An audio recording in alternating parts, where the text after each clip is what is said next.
আজ থেকে ৭৫ বছর আগে দুইজন বিজ্ঞানী ল্যাবরেটরিতে কয়েক শত ইঁদুর নিয়ে চিন্তা করতেছে যে এই ইঁদুরগুলো কোন সময় সবচেয়ে বেশি মজা পায় সেই জিনিসটা দেখতে হবে।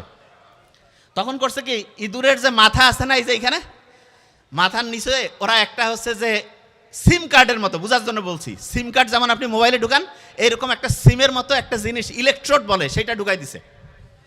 তারপরে করছে কি, ওইটার সাথে একটা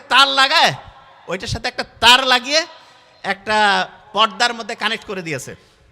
এবং ইন্টারেস্টিং জিনিস, ওরা দেখতেছে যে ইঁদুরগুলো কোন সময় কি কাজ করে। ধরেন যে একটা ইঁদুর আরেকটা ইঁদুরের সাথে হচ্ছে খাওয়া দাওয়া করতেছে একসাথে, তখন তাদের যে ভালো লাগার অনুভূতিটা ওইখানে রেকর্ড হচ্ছে। ধরেন যে একটা ইঁদুর আরেকটা ইঁদুরের সাথে খেলাধুলা করতেছে, তখন তার একটা রেকর্ড ওইখানে হচ্ছে। ওরা এরকম করে দেখতে দেখতে দেখলো যাচ্ছে কোন কাজটা ইঁদুর সবচেয়ে বেশি মজা পাচ্ছে, করে সেট করে রাখছে ল্যাবরেটরির মধ্যে। একটা ইঁদুর গিয়ে একবার দিল, বাহ মজা লাগতেছে, 2 বার 5 বার 10 বার। একটা ইঁদুর যে আরেকটা ইঁদুরকে কানে কানে বলে যে এরকম একটা মজার খেলা পাওয়া গেছে। কয় তাই নাকি? কয় হ্যাঁ। আরেকজন আসলো, কয় হ্যাঁ হেভি মজা। তারপরে 2 জন যে আরও 10 জনকে ডেকে নিয়ে আসে, কয় এই যে দেখো কত মজা। বিজ্ঞানীরা চিন্তা করলো, দেখি তো কি করে এরা।